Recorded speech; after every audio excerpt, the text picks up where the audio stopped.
اليوم يئس الذين كفروا من دينكم فلا تخشوهم واخشون اليوم أكملت لكم دينكم وأتممت عليكم نعمتي ورضيت لكم الإسلام دينا. بسم اللہ الرحمن الرحیم الحمد للہ رب العالمین وصلی اللہ علی محمد وآلہ الطاہرین ولعنۃ اللہ علی اعدائهم اجمعین الی قیام یوم الدین.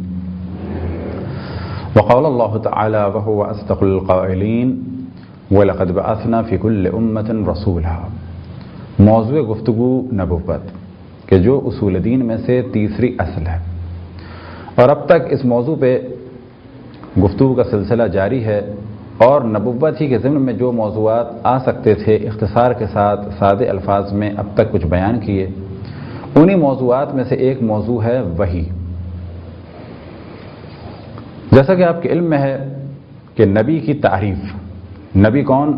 انسان المخبر عن اللہ سبحانہ و تعالی، کہ وہ انسان کہ جو خبر لے کے آئے اللہ سبحانہ و تعالی کی جانب سے بغیر واسطۃ احد من البشر، اور اللہ اور اس کے درمیان کوئی بشر نہ ہو. اب اگر بشر نہ ہو تو کوئی ملک ہو سکتا ہے، بالکل ملک ہو سکتا ہے، جیسے کہ جناب جبرائیل علیہ السلام. بس انبیاء علیہ السلام پر وحی نازل ہوتی ہے، اور انبیاء علیہ السلام جو خبر دیتے ہیں، جو علم ان کے پاس ہے، در حقیقت وہ وحی کی وجہ سے. اب وحی کی کیفیت کیا ہے، کیا ہم سمجھ سکتے ہیں؟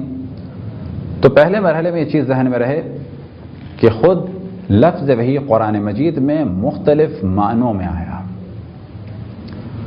اب ان میں سے کچھ معنی کو بیان کیا جا سکتا ہے، اور کچھ وحی کی اقسام کو رسول کے علاوہ بھی کچھ لوگ محسوس کر سکتے ہیں، لیکن وہ وحی کہ جو ہمارے موضوع گفتگو ہے، یعنی اللہ سبحانہ و تعالیٰ کی جانب سے نبی پر ایک خاص طریقے سے وحی نازل ہونا، اسے ہم نہیں سمجھ سکتے، اور دنیا میں کوئی بھی شخص نہیں سمجھ سکتا مگر یہ کہ وہ خود نبی ہو. یہ ذہن میں رہے کہ بہت سارے موضوعات ایسے ہیں کہ جن کا نام لیا جا سکتا ہے، بہت ساری کیفیات ایسی ہیں کہ جن کا ذکر کیا جا سکتا ہے، ان کا نام رکھا جا سکتا ہے، لیکن اسے اس دنیا میں ہم محسوس نہیں کر سکتے. اور بعض کیفیات ایسی ہیں کہ جن کا ہم اس دنیا میں احساس تو کر سکتے ہیں، لیکن اس کی ہم کوئی تعریف بیان نہیں کر سکتے، اس کا ہم ذکر نہیں کر سکتے، اسے ہم صحیح ڈیفائن نہیں کر سکتے. مثال کے طور پہ بعض کیفیات کہ جن سے ہم دنیا میں آشنا ہیں، بعض کیفیات ایسی ہیں کہ بچپنے کی ہیں تو بچہ سمجھ سکتا ہے، لیکن ایک بچہ اپنے بچپنے میں بڑھاپے کی کیفیات کو نہیں سمجھ سکتا. ایک بچہ بچپنے میں ماں کی محبت کو نہیں سمجھ سکتا. ایک بچہ بچپنے میں شادی کی اگر کسی کو خبر دی جائے، مثال کے طور پہ کوئی نوجوان کسی جگہ شادی کرنا چاہتا ہے اور ماں باپ اس کے راضی ہو جائیں، جو لذت اس نوجوان کو حاصل ہوئی وہ لذت ایک بچہ ابھی نہیں سمجھ سکتا، کیونکہ ابھی اس کی وہ عمر نہیں، ابھی اس وہ مرحلے میں نہیں پہنچا. تو بعض کیفیات ایسی ہیں کہ جنہیں ہم پہلے کے مرحلوں میں نہیں سمجھ سکتے، لیکن بعد کے مراحل میں سمجھ سکتے ہیں. مثال کے طور پہ بچپنے میں نہیں سمجھ سکتے، جوانی میں سمجھ سکتے ہیں. بعض مسائل ایسے ہیں، بعض کیفیات ایسی ہیں، بعض لذتیں ایسی ہیں جنہیں ہم جوانی میں شاید نہ سمجھ سکیں، بڑھاپے میں سمجھ سکیں. بس ایک تو یہ مرحلہ ہو گیا. اسی طرح سے بعض ایسی کیفیات اور ایسے حالات ہیں کہ جسے ہم نہیں سمجھ سکتے کیونکہ ہمارا اس سے کوئی تعلق نہیں. انہی میں سے ایک ہو گئی وحی. اور بعض ایسی کیفیات یا ایسے حالات یا ایسی چیزیں ہیں، ایسے موجودات ہیں کہ جن کا ذکر ہم دنیا میں سن سکتے ہیں، دنیا میں ان کا ذکر ہم کر سکتے ہیں، دنیا میں وہ ہیں لیکن ہم انہیں نہیں سمجھ سکتے. مثال کے طور پہ جن یا ملک یعنی ملائکہ. اور آخرت کی وہ چیزیں کہ جن کا ذکر ہم کر سکتے ہیں، مثال کے طور پر جنت اور جہنم، یا جنت کی نعمتیں اور جہنم کے عذاب، انہیں ہم دنیا میں نہیں سمجھ سکتے.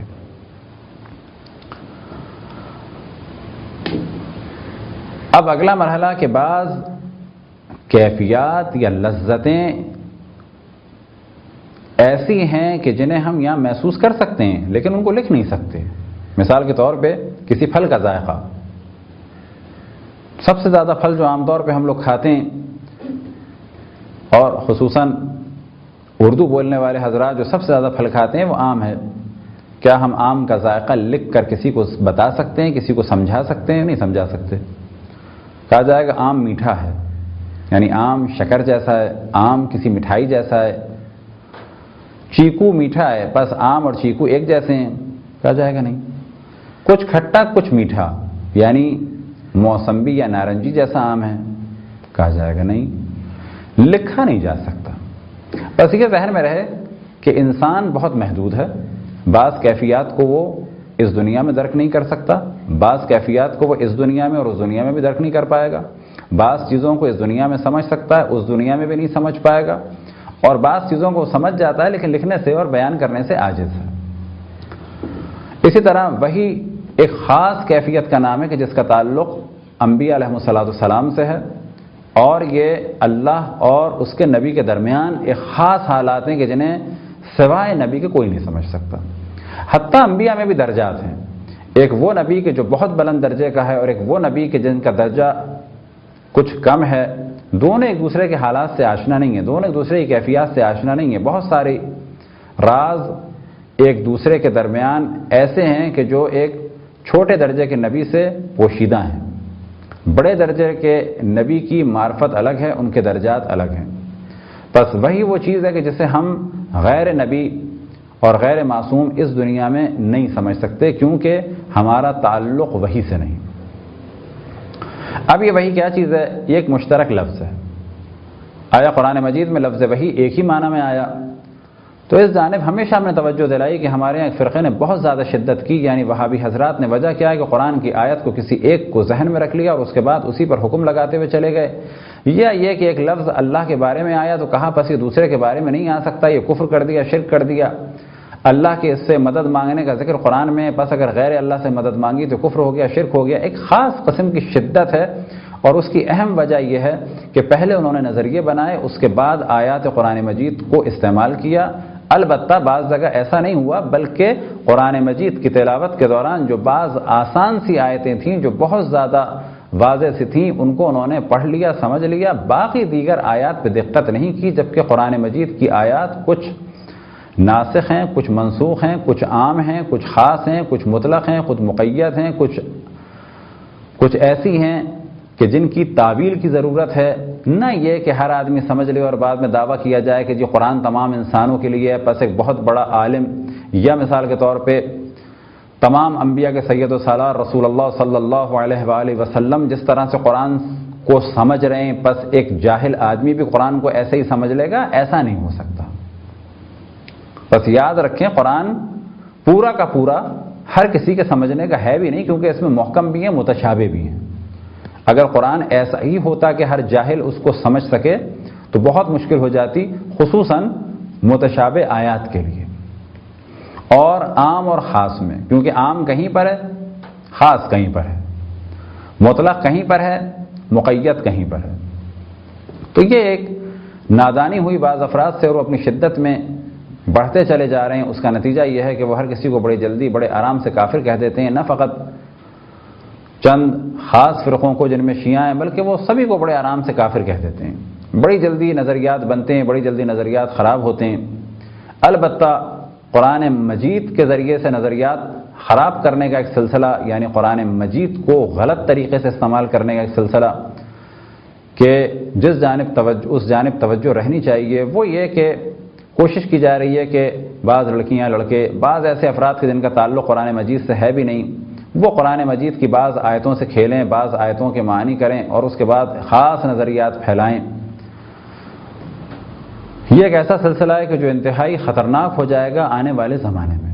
بس قرآن ایسی کتاب نہیں ہے کہ جو ہر انسان سمجھ سکے، گو کہ انسانوں کے لیے، لیکن ہر انسان نہیں سمجھ سکتا، اور اس کی دلیل کے لیے اتنا کافی ہے کہ قرآن مجید میں متشابہ آیات ہیں، کم سے کم ان کو تو ہر آدمی نہیں سمجھ سکتا، صرف وہ سمجھ سکتا ہے کہ جسے اللہ سبحانہ و تعالیٰ سمجھانا چاہے۔ پہلے مرحلے میں مثال دیں گے آسمان کی، کہ قرآن مجید میں وحی کی نسبت سما کو دی گئی، آسمان کو دی گئی۔ ارشاد خداوند تبارک و تعالیٰ سورہ فصلت آیت نمبر 12، وَقَضَاهُنَّ سَبْعَ سَمَاوَاتٍ فِي يَوْمَيْنِ وَأَوْحَىٰ فِي كُلِّ سَمَاءٍ أَمْرَهَا کہ خداوند تبارک و تعالیٰ نے 2 دن میں 7 آسمانوں کو خلق فرمایا اور ان آسمانوں پر وحی کی اور ان کے امور بتا دیے۔ اب سوال یہ پیدا ہوتا ہے کہ اللہ سبحانہ و تعالیٰ نے کس قسم کی وحی کی اور کیا ان کو بتایا، کیا امر تھے جو ان تک پہنچا دیے؟ لیکن اتنی بات واضح ہے کہ اللہ نے وحی نازل کی کس پر؟ آسمان پر۔ اب یہ وحی وہ نہیں ہے جو انبیاء پر آئی، بلکہ یہاں پر مراد ہے کہ آسمانوں کو ایک خاص روش پہ چلا دیا۔ آسمان سے مراد سیارے اور ستاروں کے درمیان جو خلا ہے اسے خاص روش پر چلا دیا۔ یہ فاصلے خاص ہیں، یہ روش خاص ہے، اس پہ اللہ نے چلا دیا انہیں، اور اس ہدایت کو، ہدایت تکوینی کو یہاں پر وحی کہا گیا، لہذا اس وحی کا نام رکھا جائے گا وحی تکوینی۔ وحی تکوینی کی ایک اور مثال ہے، البتہ یہاں پر بے جان چیز سے منسوب ہے، اور اگلی مثال میں اس وحی کی نسبت ایک جاندار مخلوق سے ہے لیکن انسان سے نہیں ہے۔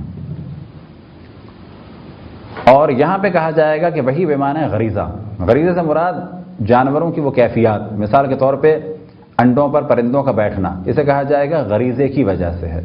ماں کا بچے کو دودھ پلانا کہا جائے گا یہ غریزے کی وجہ سے ہے، ایک فطری روش ہے، تقریباً فطرت سے قریب قریب، لیکن فطرت اور غریزے میں کچھ فرق ہے۔ غریزے کا تعلق عموماً کہا جاتا ہے جاندار مخلوقات سے، جیسے بچے سے ماں کی محبت، انڈا دینے کے بعد پرندے کا بچے انڈے پر بیٹھنا، انڈے سے بچہ نکلنے کے بعد پرندے کی یا جانور کی خاص محبت اپنے بچے سے، اس کے کھانے پینے کا اہتمام کرنا، یہ سب غرائز ہیں۔ تو اگلے مرحلے میں خداوند تبارک و تعالیٰ کا ارشاد ہے فَأَوْحَىٰ رَبُّكَ إِلَى النَّحْلِ کہ تمہارے پالنے والے نے وحی نازل کی کس پر؟ نحل یعنی شہد کی مکھی پر۔ کیا وحی نازل کی؟ أَنِ اتَّخِذِي مِنَ الْجِبَالِ بُيُوتًا کہ تم پہاڑوں پر اپنے گھر بناؤ، پہاڑوں پر اپنے چھتے بناؤ۔ بس کہیں بھی آپ کو عام زمین پر شہد کی مکھی چھتا بناتی ہوئی نظر نہیں آئے گی، کہاں پر نظر آئے گی؟ بلند جگہوں پہ۔ کہاں پر؟ مثال کے طور پہ پہاڑ پر۔ آج بھی بعض پہاڑ ایسے ہیں، اگر آپ نیشنل جغرافی فلمز میں دیکھیں کہ بڑے بڑے پہاڑ ہیں، وہاں پر جاتے ہیں لوگ اور مشکل اور خطرناک گھاٹیوں سے شہد کے چھتے اتار کے لاتے ہیں۔ کس نے ان کے دل میں ڈالا؟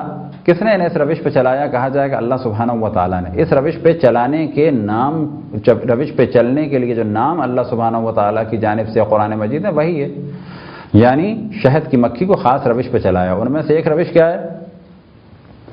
ان اتخذی من الجبال بیوتا کہ پہاڑوں پر اپنے گھر بناؤ، ومن الشجر ومما یعرشون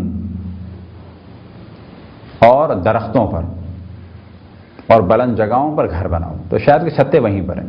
یہ کس نے ان میں ہوش و حواس رکھا؟ اللہ سبحانہ و تعالیٰ نے۔ اس ہوش و حواس میں اور اس غریزے والی کیفیت کے لیے بھی قرآن مجید میں لفظ استعمال ہوا وحی کا، اوحا ربک الی النحل۔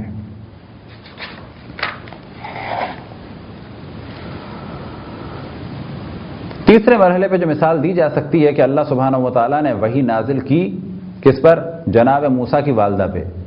لہذا یاد رکھیں، کہا جاتا ہے جس پہ وحی نازل ہو وہ نبی ہے، تو کیا جناب موسیٰ کی والدہ نبی تھیں؟ وہ نبی نہیں تھی۔ کیا نبی کی وہ ڈیفینیشن کہ جو انبیاء کے لیے بیان کی جاتی ہے، کیا وہ وحی نازل ہوئی؟ کہا جائے گا وہ نہیں ہوئی، بلکہ یہاں پر ایک کیفیت تھی الہام کی، یعنی جناب موسیٰ علیہ السلام کی والدہ پر کوئی حکم قرآنی نازل نہیں ہوا، کوئی حکم نازل نہیں ہوا، کوئی شریعت نازل نہیں ہوئی۔ لہذا جب انبیاء کے لیے کہا جائے وحی تو کہا جائے گا کون سی وحی؟ وحی تشریعی، یعنی شریعت نازل ہو رہی ہے، قانون نازل ہو رہا ہے، حکم نازل ہو رہا ہے۔ لیکن جب سما کے لیے کہا جائے تو کہا جائے گا ایک تکوینی، ایک کائنات میں نظام ہے، اس نظام کی جانب اللہ نے گامزن کر دیا کس کو؟ آسمان کو۔ جانوروں میں ایک نظام ہے اور جانوروں کو اس نظام کی جانب گامزن کر دیا کس نے؟ اللہ نے۔ پس ان جانوروں کے لیے بھی کہا جائے گا وحی۔ جناب موسیٰ علیہ السلام کی والدہ کے لیے بھی لفظ وحی استعمال ہوا۔ ارشاد خداوند تبارک و تعالیٰ وَأَوْحَيْنَا إِلَىٰ أُمِّ مُوسَىٰ کہ ہم نے وحی نازل کی کس پر؟ جناب موسیٰ کی والدہ پر. اور وہ کیا وحی نازل کی کہ اس کو دودھ پلاؤ. اس کے بعد کیا کرو؟ وَإِذَا خِفْتِ عَلَيْهِ فَأَلْقِيهِ فِي الْيَمِّ وَلَا تَخَافِي وَلَا تَحْزَنِي إِنَّا رَادُّوهُ إِلَيْكِ وَجَعَلُوهُ مِنَ الْمُرْسَلِينَ. سورہ قصص کہ جناب موسیٰ علیہ السلام کی والدہ پر وحی نازل کی. کیا وحی نازل کی؟ اس کو دودھ پلاؤ. دودھ پلانے کے بعد کیا کرو؟ اگر اس کی جان کا خطرہ ہو تو اس کو دریا میں ڈال دو. وَلَا تَخَافِي وَلَا تَحْزَنِي إِنَّا رَادُّوهُ إِلَيْكِ وَجَعَلُوهُ مِنَ الْمُرْسَلِينَ. خوف نہ کرو، حزن نہ کرو، ہم اسے پلٹائیں گے اور مرسلین میں سے قرار دیں گے. یہ اللہ سبحانہ و تعالیٰ نے الہام فرمایا جناب موسیٰ علیہ السلام کی والدہ کے دل میں. یہ جو الہام تھا اس کے لیے بھی لفظ استعمال ہوا وحی. یہاں پہ کہا جائے گا یہ ہے وحی الہامی. اسی کی ایک اور مثال کہ ارشاد خداوند تبارک و تعالیٰ ہے وَإِذَا أَوْحَيْتُ إِلَى الْحَوَارِيِّينَ أَنْ آمِنُوا بِي وَبِرَسُولِي کہ میں نے جناب عیسیٰ کے حواریوں پر وحی نازل کی. کیا ڈالا ان کے دل میں؟ کس طرح سے ان کی ہدایت فرمائی کہ تم مجھ پر ایمان لاؤ اور میرے رسول پر ایمان لاؤ. سورہ مائدہ آیت نمبر 111. تو معلوم ہوا اسی طرح سے ملائکہ پر وحی. ارشاد خداوند تبارک و تعالیٰ ہے اذ یوحی ربک الی الملائکۃ سورہ انفال آیت نمبر 12. بس معلوم ہوا کہ یہاں ملائکہ پر وحی نازل ہوئی. کیا ملائکہ انبیاء ہیں؟ کہا جائے گا نہیں. بس پھر دوبارہ بیان کریں کبھی سما پر وحی یعنی آسمان پر یعنی آسمان خاص روش پر ہے. پھر شہد کی مکھی پر وحی یعنی شہد کی مکھی اس خاص روش پہ چلے. قرآن مجید پہ شہد کی مکھی کے لیے قرآن مجید میں شہد کی مکھی کے لیے لفظ وحی استعمال ہوا. لیکن کہا جائے گا باقی جانوروں کے لیے بھی لفظ استعمال ہو سکتا ہے لیکن ہم کرتے نہیں. کیوں نہیں کرتے؟ کیونکہ قرآن مجید میں نہیں ہے. لیکن باقی جانوروں کو جو اللہ سبحانہ و تعالیٰ نے اس روش پہ چلایا کہ وہ آگے بڑھیں اپنی نسل کو چلائیں ان میں یہ کہاں سے عقل و شعور آیا؟ کہا جائے گا غریزہ اللہ کی جانب سے الہام ہوا. قرآن مجید میں اس الہام کے لیے بھی جو جانوروں پہ ہوا لفظ وحی استعمال ہوا. پھر جناب موسیٰ کی والدہ ماجدہ کے لیے لفظ وحی استعمال ہوا. جناب عیسیٰ کے حواریوں کے لیے لفظ وحی استعمال ہوا کہ اللہ نے ان حواریوں پہ وحی نازل کی. اسی طرح سے ملائکہ کے لیے لفظ وحی استعمال ہوا کہ اللہ سبحانہ و تعالیٰ نے ملائکہ پر وحی نازل کی. اب یہاں پر اور مثال ہے کہ جو اور زیادہ جو ہے لوگوں کو ممکن ہے کہ تعجب ہو کیا ایسا بھی ہو سکتا ہے قرآن میں وحی اس معنی میں استعمال ہو. تو کہا جائے گا کہ ہاں حتیٰ شیاطین جب ایک دوسرے کے ذہن میں کچھ ڈالیں تو وہاں پر بھی اس کام کے لیے لفظ وحی استعمال ہوئی. لہذا ارشاد خداوند تبارک و تعالیٰ ان الشیاطین لا یوحون الی اولیائہم کہ شیاطین اپنے دوستوں پر کیا کرتے ہیں؟ وحی کرتے ہیں یعنی ان سے ایک تعلق برقرار کرتے ہیں ان تک پیغام پہنچاتے ہیں. اس کے لیے بھی لفظ وحی استعمال ہوا. سورہ نام آیت نمبر 121. اب آخری مرحلے میں ہم ذکر کرتے ہیں اس وحی کا کہ جس کو نام دیا جائے وحی تشریعی یا وہ وحی کہ جس کا تعلق نبوت سے ہے. وما ينطق عن الهوى ان هو الا وحی یوحی کہ یہ میرا حبیب اس وقت تک بات نہیں کرتا جب تک کہ اس پہ وحی نازل نہ ہو جائے. وَنَزَلَ بِهِ روح الامین اور ان پر روح الامین کا نزول ہوا. اب وہ تمام آیات ذہن میں رکھیں گے جس میں رسول اللہ صلی اللہ علیہ وسلم یا انبیاء علیہ السلام کے لفظ وحی کا استعمال ہوا. بس یہاں پر یہ بات واضح ہو گئی کہ قرآن مجید میں بعض الفاظ مشترک ہیں لفظ ایک ہے معنی بہت سارے ہیں. اسی طرح لفظ وحی کے بھی معنی الگ الگ ہیں. ہمارا موضوع ہے وہ وحی جو انبیاء علیہ السلام پر اللہ سبحانہ و تعالیٰ کی جانب سے نازل ہوئی اور یہ وہ وحی ہے کہ جس کا نام ہے وحی تشریعی. اگر اس بحث پہ آپ نے دقت کی تو آپ کو اندازہ ہوا کہ ایک ہی لفظ مختلف معنی میں ہے. بہت جلدی سے حکم لگانا صحیح نہیں ہے.